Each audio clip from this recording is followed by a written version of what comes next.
Everyone, I hope you all are doing well. So plant physiology का next chapter respiration plants आज हम पढ़ने वाले हैं। और अगर आपको पीडीएफ फाइल चाहिए नोट्स की तो मेरा टेलीग्राम चैनल का जो लिंक है वो मैंने कमेंट सेक्शन में प्रोवाइड किया हुआ है। सो वहाँ पे जाके उसको ज्वाइन कर लीजिए, क्योंकि सभी चैप्टर्स की पीडीएफ फाइल्स वहीं पे मैं आपको प्रोवाइड करती हूँ। सो अगर आपको इसकी भी चाहिए तो वहीं पर जाके चैनल को ज्वाइन कर लीजिए। और इन नोट्स में एनसीईआरटी की हर एक लाइन कवर्ड है। अगर आपको डाउट है तो आप क्रॉस चेक कर सकते हैं। तो अब हम चैप्टर के साथ आगे प्रोसीड करने वाले हैं। सबसे पहले हम बात करें तो एटीपी। अब एटीपी क्या होता है? एटीपी हम सबको पता है, energy currency of cell. ATP क्या होती है? Energy currency of cell. Next है हमारे पास एटीपी क्या होती है? Energy currency of cell. Next है हमारे पास, एक मिनट हम ब्रश का साइज़ थोड़ा छोटू कर लेते हैं। हाँ, this much perfect. Respiratory substrate क्या होता है? सो रेस्पिरेटरी सबस्ट्रेट होता है compound which is oxidize to get energy. वो कंपाउंड जिसकी क्या होती है? ऑक्सीडेशन होती है, जिससे हमें क्या मिलती है? फिर एनर्जी मिलती है। उसको हम क्या बोलते हैं? Respiratory substrate. सबस्ट्रेट मतलब कि जिसकी ऑक्सीडेशन होने के बाद हमें क्या मिलेगी? एनर्जी मिलेगी। नेक्स्ट है हमारे पास ग्लाइकोलिसिस। तो ग्लाइकोलिसिस क्या होती है? ग्लाइकोलिसिस सबसे पहले टर्म किसने दी थी? हमें दी थी गस्टेव एम्डन ने दी थी। ग्लाइकोलिसिस बताया था ना, ग्लाइकोलिसिस के बारे में किसने? गस्टेव एम्डन ने, ऑटो मेयरहोफ ने और जे परनास ने। किसने? जे परनास ने हमें क्या किया था? ग्लाइकोलिसिस के बारे में बताया था। इन्होंने एक और चीज़ डिस्कवर की। ग्लाइकोलिसिस का ही सेकंड नेम है क्या है? EMP pathways. क्या है ग्लाइकोलिसिस का सेकंड नेम? EMP pathway. क्या? EMP pathway. ई आया इनके नेम से, एम आया इनके नेम से और पी आया इनके नेम से। सो इसको मिलके हमने क्या बोला फिर? EMP pathway. अब ईएमपी पाथवे में क्या होता है? ईएमपी पाथवे में एक एनारोबिक प्रोसेस है। एनारोबिक प्रोसेस मीन्स इसमें ऑक्सीजन का यूज़ नहीं होता है, इसमें ऑक्सीजन की एब्सेंस होती है। ऑक्सीजन की एब्सेंस में एनारोबिक प्रोसेस है, ये ईएमपी पाथवे होता है। हैपन्स इन ऑल ऑर्गेनिज्म, ये हर एक ऑर्गेनिज्म में होता है, हर एक ऑर्गेनिज्म में होता है। इसमें क्या होता है? जो हमारा ग्लूकोज होता है उसकी होती है ग्लाइकोलिसिस। मतलब कि ग्लाइकोलिसिस का मतलब होता है पार्शियल ऑक्सीडेशन। भी आपको पता होना चाहिए, पूरी तरह से ऑक्सीडाइज नहीं होता है। Partial oxidation of glucose is known as glycolysis. तो ग्लूकोज की पार्शियल ऑक्सीडेशन या फिर ग्लाइकोलिसिस के बाद हमें क्या मिलता है? 2 पायरुविक एसिड। 2 मॉलिक्यूल किसके मिलते हैं हमें? पायरुविक एसिड के मिलते हैं। ग्लूकोज की glycolysis that is partial oxidation होने के बाद 2 पायरुविक एसिड मिलते हैं। अब क्या होता है? अब हम सबको पता है कि जो सुक्रोज़ है, सुक्रोज़ जो शुगर है, वो इन्वर्टेज एंजाइम की प्रेजेंस में क्या करती है? ग्लूकोज प्लस फ्रक्टोज में टूट जाती है। सुक्रोज़ किस में टूटती है हमारी? ग्लूकोज और फ्रक्टोज में। किसकी प्रेजेंस में? इन्वर्टेज की प्रेजेंस में। नेक्स्ट है हमारे पास कि ग्लूकोज। अब हम ईएमपी पाथवे को देखने वाले हैं। ये जो हमने यहाँ पे डायरेक्टली पढ़ लिया ना कि ग्लूकोज से 2 पायरुविक एसिड बनते हैं, तो ये इतना सिंपल प्रोसेस नहीं है, ये कॉम्प्लेक्स प्रोसेस है। पर जूनियर क्लासेस में हमें सिर्फ इतना ही पढ़ाया जाता है। सो अब हम उसको डिटेल में देखने वाले हैं कि एक्चुअल में होता क्या है, कैसे बनता है 2 पायरुविक एसिड। सो ग्लूकोज जो होता है वो क्या होता है? 6 कार्बन का मॉलिक्यूल होता है। ग्लूकोज क्या होता है? 6 कार्बन का मॉलिक्यूल होता है। सो इसमें क्या होता है? सबसे पहले आपका जो ग्लूकोज है वो किसकी प्रेजेंस में? वो हेक्सोकाइनेज एक एंजाइम होता है। हेक्सोकाइनेज एक एंजाइम होता है, उसकी प्रेजेंस में क्या करता है? ग्लूकोज 6 फॉस्फेट में कन्वर्ट होता है। ग्लूकोज क्या है? 6 कार्बन का कंपाउंड है। वो हेक्सोकाइनेज एंजाइम की प्रेजेंस में ग्लूकोज 6 फॉस्फेट में कन्वर्ट होता है। इसमें क्या होता है? जब ग्लूकोज जो है वो ग्लूकोज 6 फॉस्फेट में कन्वर्ट हो रहा होता है, तब वहाँ पे क्या यूज़ होता है? एक एटीपी यूज़ होती है। एक एटीपी का यूज़ होता है, तब जाके वो किस में कन्वर्ट हो पाता है? ग्लूकोज 6 फॉस्फेट में। किसकी प्रेजेंस में? हेक्सोकाइनेज की प्रेजेंस में। ये जो मैं सारी चीज़ें बोल रही हूँ आपको पता होनी चाहिए, और आपको ऐसे पता होना चाहिए कि ये जो है हमारे पास ये फ्लो चार्ट, इसको कैसे पढ़ते हैं। इसको ऐसे रीड करते हैं कि ग्लूकोज हेक्सोकाइनेज की प्रेजेंस में ग्लूकोज 6 फॉस्फेट में कन्वर्ट हुआ एक एटीपी का यूज़ करके। एटीपी की यूज़ हुई है ना। यहाँ पे एक ATP का यूज़ करके ये किस में कन्वर्ट हुआ, ग्लूकोज 6 फॉस्फेट में। नेक्स्ट ग्लूकोज 6 फॉस्फेट की फिर क्या होती है, आइसोमराइजेशन। क्या होती है, आइसोमराइजेशन। आइसोमर्स पढ़ते हैं ना हम, इसका आइसोमर बनता है एक ग्लूकोज 6 फॉस्फेट की आइसोमराइजेशन होकर उसका आइसोमर बनता है फ्रक्टोज 6 फॉस्फेट। कौन बनता है, फ्रक्टोज 6 फॉस्फेट।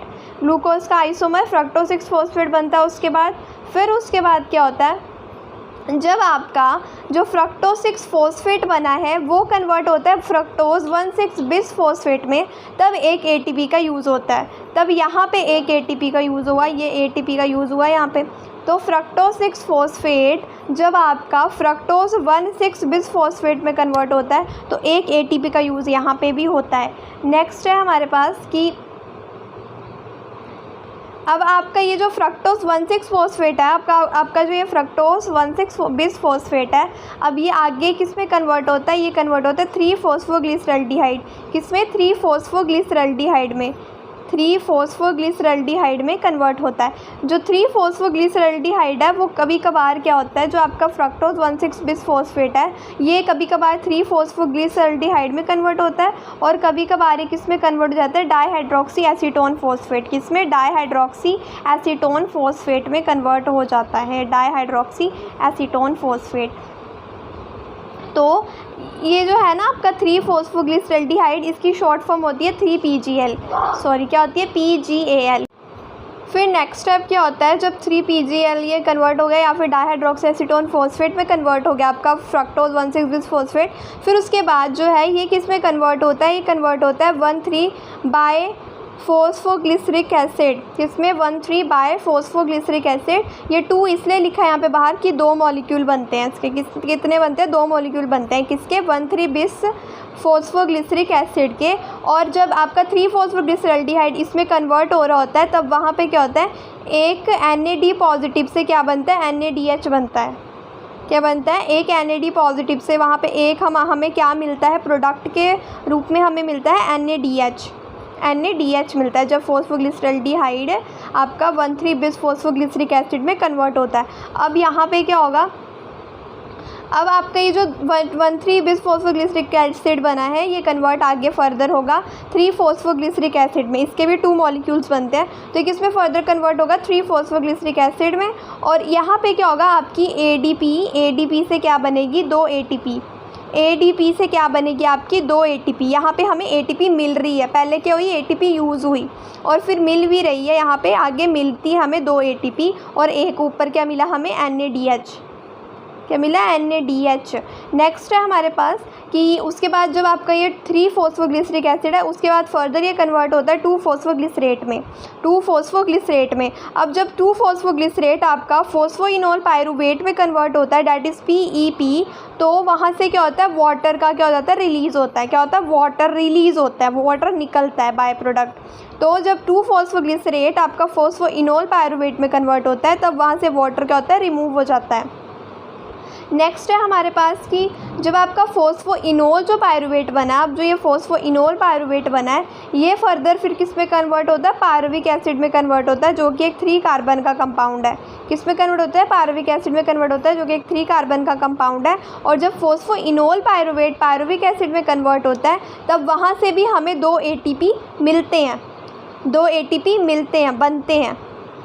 तो इसमें आपको ये पूरा साइकिल आपको पता होना चाहिए कि कब 2 ATP मिलते हैं, कब ATP यूज़ होते हैं, इसके बाद कौन सा बनता है। तो ये पूरी साइकिल आपको याद ही होनी चाहिए, इसको रफ़ कॉपी पे लिख के लर्न कर लेना, इसको लर्न करना इंपॉर्टेंट है, ये इंपॉर्टेंट है।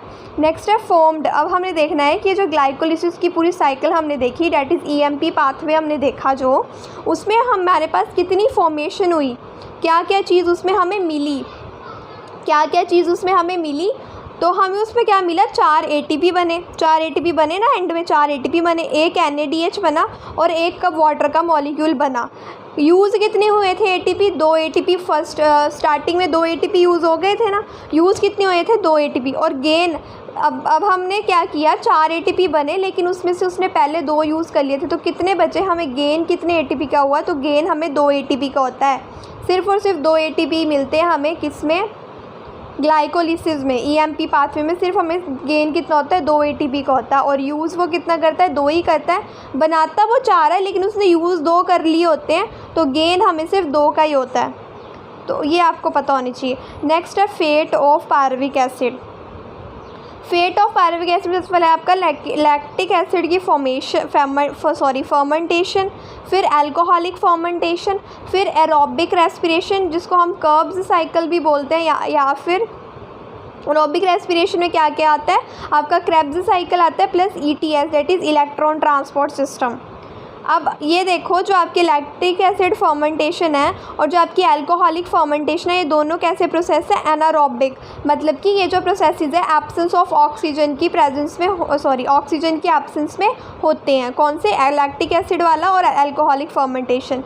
ये क्या है, एनारोबिक है नेचर में, और एरोबिक साइकिल तो ऑफकोर्स फिर ऑक्सीजन की प्रेजेंस में ही होगी। चलो अब हम नेक्स्ट आगे देखते हैं। तो हम पहले देखते हैं पायरुविक एसिड की लैक्टिक एसिड फर्मेंटेशन और हमारी ये अल्कोहलिक फर्मेंटेशन। सो पायरुविक एसिड की जब हमारे पास पायरुविक एसिड जब अल्कोहल डिहाइड्रोजिनेज जो है वो पायरुविक एसिड पे एक्ट करता है, तो हमें क्या मिलता है, इथेनॉल प्लस CO2। क्या क्या मिलता है हमें, इथेनॉल प्लस CO2। इसको हम क्या बोलते हैं, अल्कोहलिक फर्मेंटेशन, क्योंकि यहाँ से हमें क्या मिल रहा है, इथेनॉल मिल रहा है। इसको क्या बोलते हैं, अल्कोहलिक फर्मेंटेशन। और ये किसके अंदर होती है, ये यीस्ट के अंदर होती है। यीस्ट के अंदर कौन सी होती है, अल्कोहलिक फर्मेंटेशन। कब होती है, जब पायरुविक एसिड जो है उसके ऊपर कौन एक्ट करता है, अल्कोहल डिहाइड्रोजिनेज, या फिर पायरुविक एसिड डिकार्बोक्सिलेज, या फिर पायरुविक एसिड डिकार्बोक्सिलेज। अल्कोहलिक डिहाइड्रोजिनेज का ही सेकेंड नेम है पायरुविक एसिड डिकार्बोक्सिलेज। इससे हमें क्या मिलता है, अल्कोहलिक फर्मेंटेशन में प्रोडक्ट्स क्या मिलते हैं, इथेनॉल प्लस CO2। और ये कहाँ देखी जाती है, यीस्ट के केस में ये होती है। नेक्स्ट हमारे पास, अगर पायरुविक एसिड पे कौन एक्ट करे, लैक्टेट डिहाइड्रोजिनेज। कौन एक्ट करे, लैक्टेट डिहाइड्रोजिनेज। तो हमारे पास प्रोडक्ट क्या बनता है, लैक्टिक एसिड, सिर्फ और सिर्फ लैक्टिक एसिड। इसको बोलते हैं लैक्टिक एसिड फर्मेंटेशन। क्या बोलते हैं, लैक्टिक एसिड फर्मेंटेशन। और ये किसके केस में होती है, सम बैक्टीरिया और आर मसल्स। ये कुछ बैक्टीरिया में होती है, कौन, लैक्टिक एसिड फर्मेंटेशन कुछ बैक्टीरिया में देखी जाती है, और हमारी मसल्स में भी क्या होती है, लैक्टिक एसिड फर्मेंटेशन। नेक्स्ट है कि इसमें जो NAD है, इसमें जो NADH है वो NAD पॉजिटिव में कन्वर्ट होता है इस प्रोसेस के दौरान। Happens in both our process.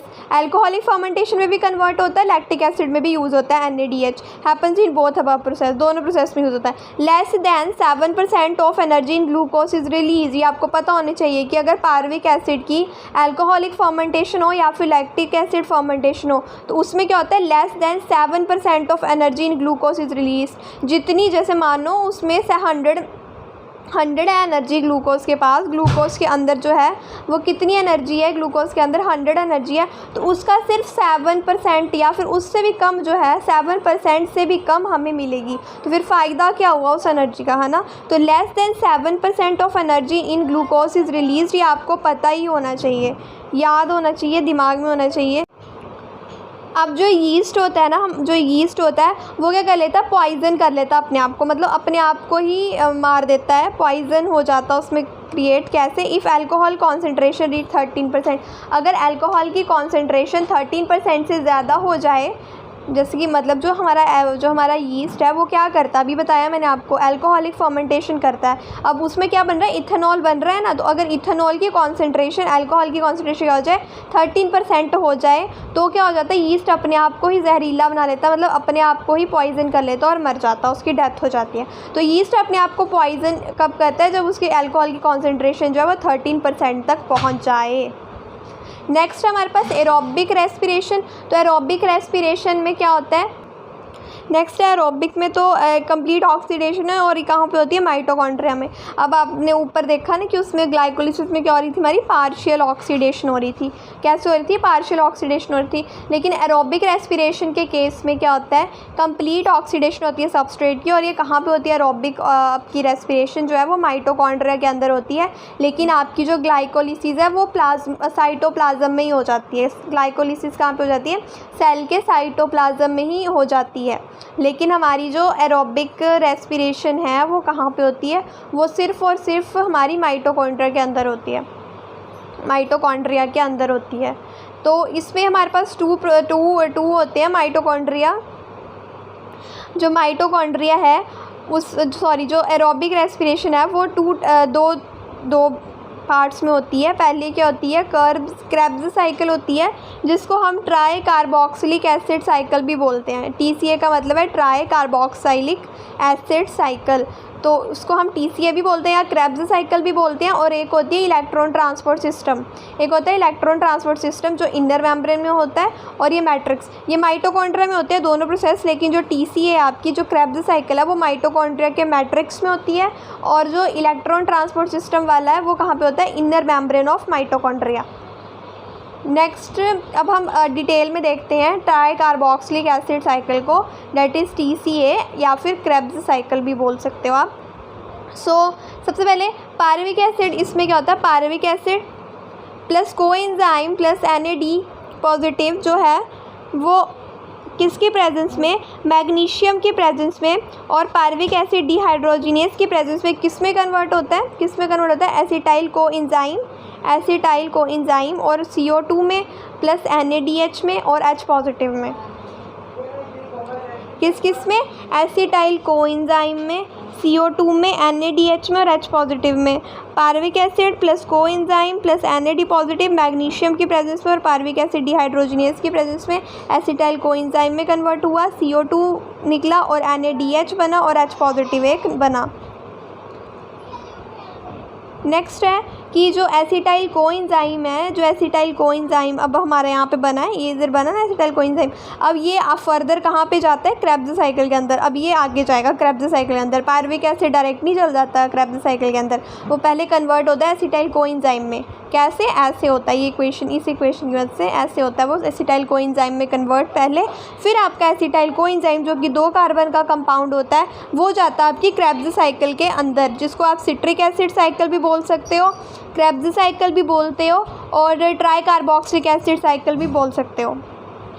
तो जो एसिटाइल कोएंजाइम है वो किसके साथ मिक्सअप होता है, ऑक्सैलो एसिटिक एसिड के साथ वो कंबाइन होता है, जो कि 4 कार्बन का कंपाउंड है, और एसिटाइल कोएंजाइम आपका 2 कार्बन का कंपाउंड है, पता होना चाहिए। नेक्स्ट ये फिर किस में कन्वर्ट होते हैं, दोनों ये कन्वर्ट हो जाते हैं सिट्रिक एसिड में। किस में कन्वर्ट होते हैं, सिट्रिक एसिड में, जो क्या है 6 कार्बन का कंपाउंड है। अब सीधी सी बात है कि ये 2 कार्बन का है, ये 4 कार्बन का है, तो 4 + 2 दोनों मिलके क्या बनाएंगे, 6 कार्बन का कंपाउंड बनाएंगे। तो 6 कार्बन का कंपाउंड वो कौन सा बनाते हैं, सिट्रिक एसिड बनाते हैं। अब सिट्रिक एसिड जो है वो किस में फर्दर कन्वर्ट होता है, वो कन्वर्ट होता है अल्फा कीटोग्लूटारिक एसिड। किस में कन्वर्ट होता है, अल्फा कीटोग्लूटारिक एसिड। अब आपको ये पता होना चाहिए कि यहाँ पे जो ये अल्फा कीटोग्लूटारिक एसिड में कन्वर्ट हो रहा है, ये कौन सा कितने कार्बन का कंपाउंड है, ये 5 कार्बन का कंपाउंड है। यहाँ से 1 कार्बन क्या हो गया, कम होता जाता है, 6 से कितने में आ गया, 5 में आ गया, क्या बना, अल्फा कीटोग्लूटारिक एसिड। अब ये 1 कार्बन कहाँ गया, CO2 की फॉर्म में क्या हो गया, इवॉल्व हो गया, किसमें, एटमॉस्फेयर में, CO2 की फॉर्म में ये निकल गया यहाँ से। तो इधर सिर्फ कितने बचे, 5 कार्बन बचे, तो क्या बना, alpha ketoglutaric acid, it is 5 carbon compound. और इस टाइम पे जब आपका सिट्रिक एसिड इसमें कीटोग्लूटारिक एसिड में कन्वर्ट हो रहा था, तो क्या बना, NAD पॉजिटिव से एक क्या हमारे पास बना, एक हमारे पास बना NADH, क्या बना हमारे पास, NADH बना, जब citric acid alpha ketoglutaric acid में कन्वर्ट हुआ। नेक्स्ट है हमारे पास कि सक्सीनिक एसिड, जो कीटोग्लूटारिक एसिड है वो जब आपका अल्फा कीटोग्लूटारिक एसिड आगे किस में कन्वर्ट होगा, सक्सीनिक में कन्वर्ट होगा, सक्सीनिक एसिड में कन्वर्ट होगा, किसकी प्रेजेंस में कन्वर्ट होगा, सक्सीनाइल कोएंजाइम, पता होना चाहिए। जो सक्सीनिक एसिड में जब आपका अल्फा कीटोग्लूटारिक एसिड कन्वर्ट होगा तो वो किसकी प्रेजेंस में होगा, सक्सीनाइल कोएंजाइम की प्रेजेंस में होगा। और इस टाइम पे भी एक CO2 यहाँ से इवॉल्व हो जाएगी और यहाँ पे हमें मिलेगा एक ATP, क्या मिलेगा, एक ATP का गेन होगा हमें यहाँ पे। कितने ATP का, एक ATP का। कब होगा, जब alpha ketoglutaric acid succinic acid में कन्वर्ट होगा। अब जो सक्सीनिक एसिड होता है, देखो यहाँ पे 5 कार्बन का कंपाउंड था, ये एक CO2 निकल गया, कितना बचा, 4 कार्बन का कंपाउंड बचा, वो क्या है, सक्सीनिक एसिड क्या है, 4 कार्बन का कंपाउंड है। नेक्स्ट है हमारे पास कि आपका सक्सीनिक एसिड फर्दर फिर किस में कन्वर्ट होता है, मेलिक एसिड में। सक्सीनिक एसिड फर्दर कन्वर्ट होता है मेलिक एसिड में, और जब ये कन्वर्ट होता है मेलिक एसिड में तब आपका FAD से क्या बनता है, FADH2, FAD से हमें क्या मिलता है, FADH2 मिलता है जब सक्सीनिक एसिड जो है वो मेलिक एसिड में कन्वर्ट होता है, जो कि एक 4 कार्बन का कंपाउंड ही है। यहाँ भी 4 कार्बन का, यहाँ भी ये 4 कार्बन का ही कंपाउंड बनाता है, क्योंकि इस टाइम पे कोई भी CO2 यहाँ से इवॉल्व नहीं होती है। अब नेक्स्ट हमारे पास जो मेलिक एसिड है वो फिर से कन्वर्ट किस में होता है, ऑक्सैलोएस्टिक एसिड में। मेलिक एसिड फिर से किस में कन्वर्ट हो जाता है, ऑक्सैलोएस्टिक एसिड में। अब ये देखो, ये भी 4 कार्बन का है, ये भी 4 कार्बन का ही होता है। तो इस टाइम पे जब आपका मेलिक एसिड ऑक्सैलोएस्टिक एसिड में कन्वर्ट हो रहा होता है, तब आपका जो एक NAD है, NAD पॉजिटिव से हमें किसका गेन होता है, NADH का गेन होता है। एक हमें क्या मिलता है, NADH मिलता है। तो हमें टोटल कितने NADH मिले, देखो एक NADH हमें यहाँ से मिला, एक NADH हमें यहाँ से मिला, तो हमें टोटल कितने NADH मिले, 2 NADH मिले। किसमें, क्रेब्स साइकिल में। और हमें ATP कितने मिले, तो हमें ATP यहाँ पे सिर्फ 1 ATP का गेन हुआ, किसमें, क्रेब्स साइकिल में। तो फिर से आपका ऑक्सैलोएस्टिक एसिड बन जाता है, और फिर से ऐसे ही आपकी ये साइकिल जो क्रेब्स साइकिल है ये ऐसे ही सर्कल में मूव होती रहती है। आपको बस ये पता होना चाहिए कि कौन सा जो एसिड है वो कितने कार्बन का कंपाउंड होता है, किसके प्रेजेंस में कौन कन्वर्ट होता है, क्या बनता है, और ये पता होना चाहिए कि उस टाइम पे ATP बनता है या NADH बनता है या FADH2 बनता है, ये बस ये पता होना चाहिए। नेक्स्ट है हमारे पास कि अब हमने जो ऊपर देखा वो हमने एक पायरुविक एसिड के लिए देखा, एक ही पायरुविक एसिड के लिए देखा ना। ये देखो यहाँ पे एक ही पायरुविक एसिड जो है वो एक ही एसिटाइल कोएंजाइम बना था। अब जो आपका ग्लूकोज होता है, लेकिन जो आपका ग्लूकोज होता है वो कितने पायरुविक एसिड बनाता है, वो 2 पायरुविक एसिड के मॉलिक्यूल बनाता है, 2 मॉलिक्यूल बनाता है ना।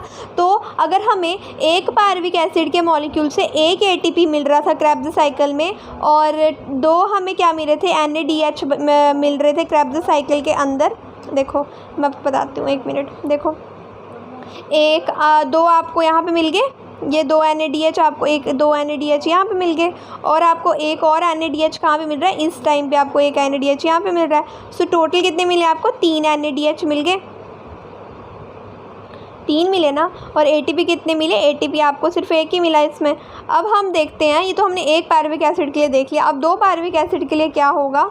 जो आपके एक ग्लूकोज से हमें 2 पायरुविक एसिड मिले, अब उससे क्या होगा, आपके पास 6 CO2 रिलीज़ होंगे, 6 CO2 मिलेंगे हमें, 8 हमें NADH मिलेंगे, 2 हमें FADH2 मिलेंगे, और 2 हमें ATP मिलेंगे। एक ग्लूकोज से हमें 2 ATP मिलेंगे क्रेब्स साइकिल के दौरान, क्योंकि एक ग्लूकोज है वो 2 पायरुविक एसिड के मॉलिक्यूल बनाता है, 2 मॉलिक्यूल्स बनाता है पायरुविक एसिड के। सो एक पायरुविक एसिड से हमें एक ATP मिल रहा था, सो 2 पायरुविक एसिड से हमें 2 ATP मिलेगा, और 6 CO2 मिलेगा, 8 NADH मिलेगा, और 2 हमें FADH2 मिलेंगे। तो ये पता होना चाहिए। ऐसे ही पूछा जाता है कि एक ग्लूकोज से हमें कितना ATP मिलेगा क्रेब्स साइकिल के दौरान, या कितना NADH से कुछ भी पूछ सकते हैं, या फिर एक पायरुविक एसिड से हमें कितना मिलेगा। तो बस वो डिवाइड कर देना। अगर आपको 2 पायरुविक एसिड का केस पता है तो आप एक पायरुविक एसिड का केस फिर आसानी से निकाल सकते हो। नेक्स्ट हम अब पढ़ने जा रहे हैं इलेक्ट्रॉन ट्रांसपोर्ट सिस्टम, जो कि कहाँ पे होता है, इनर मेम्ब्रेन ऑफ माइटोकॉन्ड्रिया के अंदर। सो इनर मेम्ब्रेन ऑफ माइटोकॉन्ड्रिया, ये क्या आपका इनर मेम्ब्रेन ऑफ माइटोकॉन्ड्रिया का, उसके अंदर ये प्रेजेंट होते हैं। ये है आपका कॉम्प्लेक्स 1, ये आपके कॉम्प्लेक्स प्रेजेंट होते हैं, ये आपका कॉम्प्लेक्स 1, ये होते हैं कॉम्प्लेक्स 2, ये होता है कॉम्प्लेक्स आपका 3, ये 4, और ये इसको हम बोलते हैं ATP सिंथेज। इसको हम क्या बोलते हैं, ATP सिंथेज, क्योंकि यहाँ पे क्या बनता है, आपका ATP बनता है, तो इसको हमने नेम ही क्या दे दिया, ATP सिंथेज। मैंने आपके लिए नेम भी लिखे हुए हैं नीचे, मैं आपको बताती हूँ, 1 सेकेंड। जो आपका कॉम्प्लेक्स 1 है उसको आप पता क्या बोलते हैं, उसका नेम है NADH डिहाइड्रोक्सीजीनेज। जो आपका ये कॉम्प्लेक्स नंबर 1 है इसका नेम है NADH डिहाइड्रोक्सीजीनेज। ये आपको लर्न ही करने पड़ेंगे नेम्स, और कोई इनको लर्न करने का तरीका तो है नहीं। कॉम्प्लेक्स 2 की बात करें तो उसका नेम है सक्सीनेट डिहाइड्रोजीनेज। कॉम्प्लेक्स 3 की बात करें तो उसका नेम है यूबिक्यूनॉल साइटोक्रोम C रिडक्टेज। कॉम्प्लेक्स 4 का क्या नेम है, कॉम्प्लेक्स 4 का नेम है साइटोक्रोम C ऑक्सीडेज। ये रिडक्टेज है, ये ऑक्सीडेज है।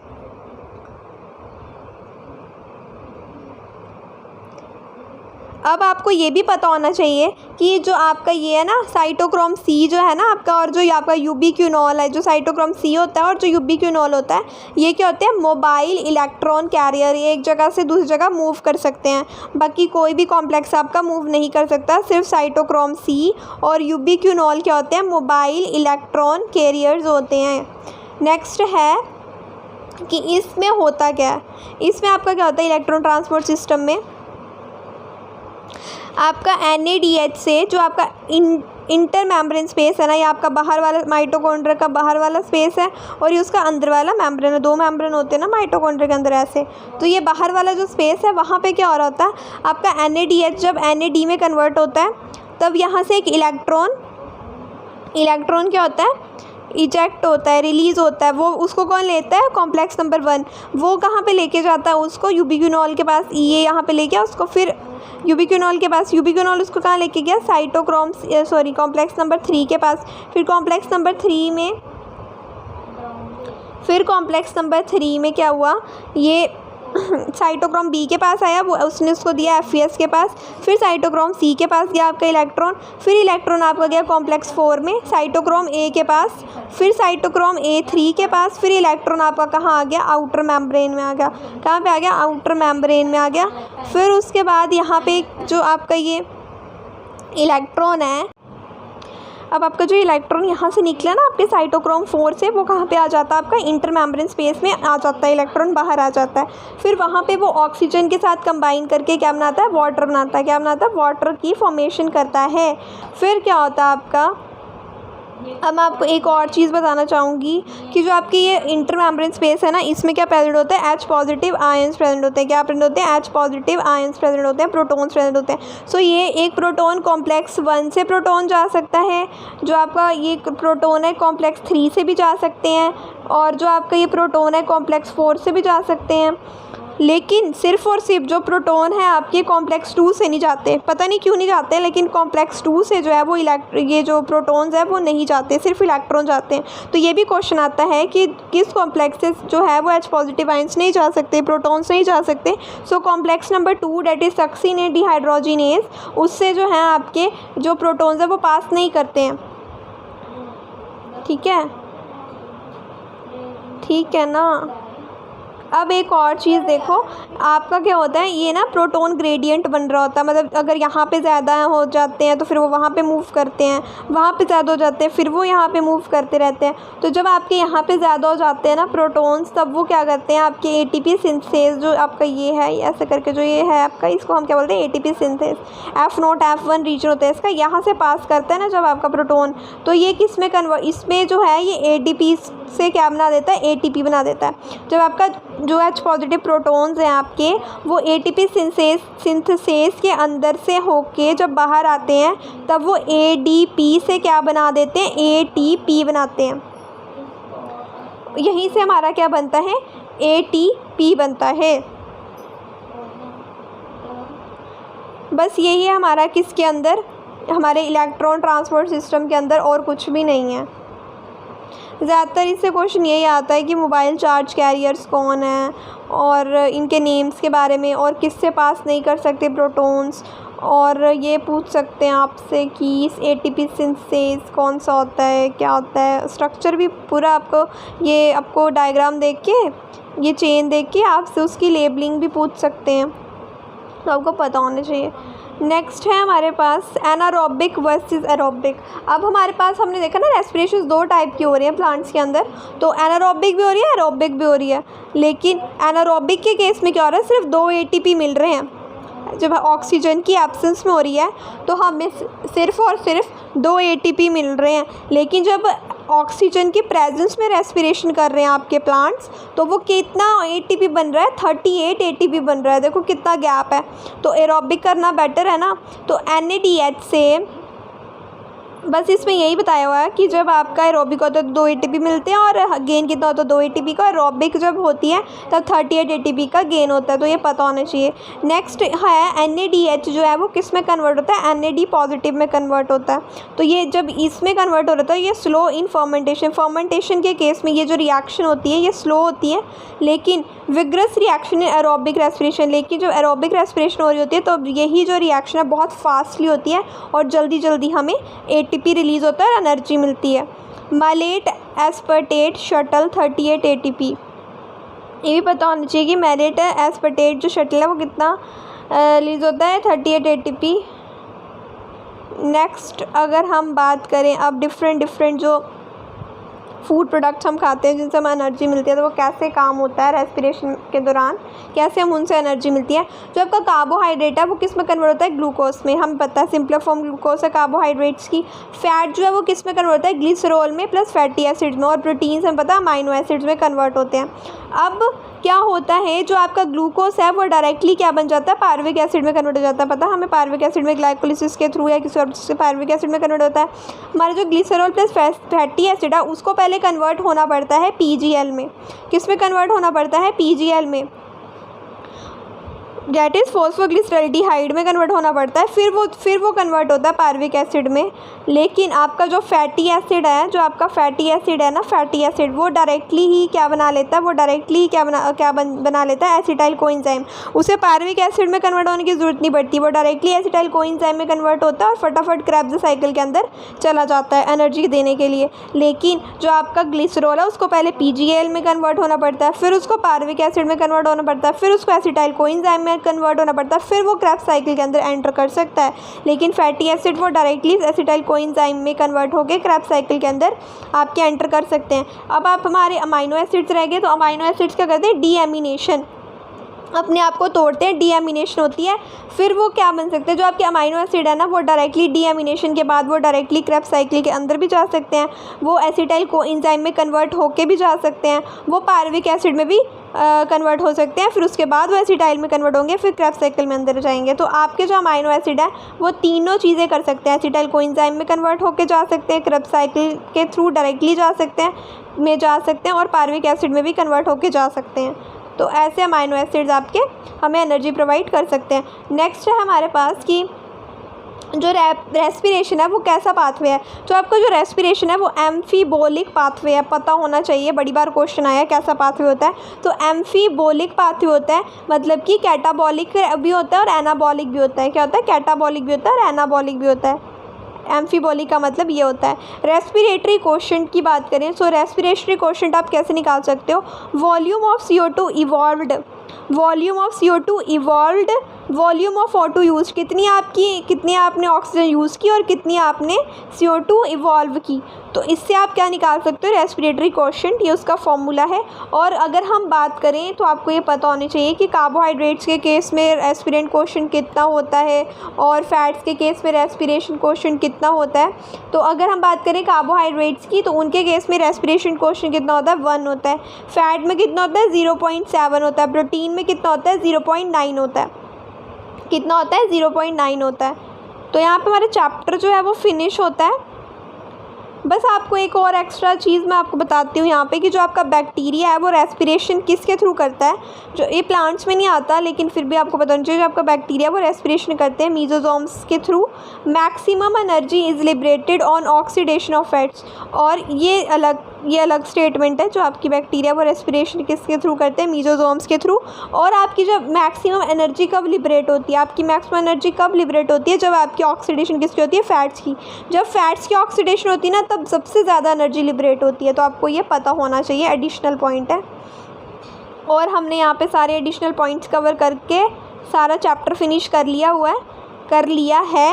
सो आई होप सो आप सबको बहुत अच्छे से क्लियर हो गया होगा चैप्टर। और अगर आपको PDF फाइल चाहिए नोट्स की तो टेलीग्राम का चैनल का लिंक जो है वो लिंक के थ्रू ज्वाइन कर लीजिए टेलीग्राम चैनल, PDF वहीं पे मिलेगा। वीडियो पसंद आई है तो वीडियो को लाइक करना तो बनता ही है, और चैनल को सब्सक्राइब करना तो ज़रूरी बनता है ना, ज़रूरी बनता है। सब्सक्राइब कर दो, फटाफट 500 को हिट करते हैं, फटाफट 500 सब्सक्राइबर्स कंप्लीट करते हैं। और all the best to all of you, इसी तरह अच्छे से पढ़ते रहिए।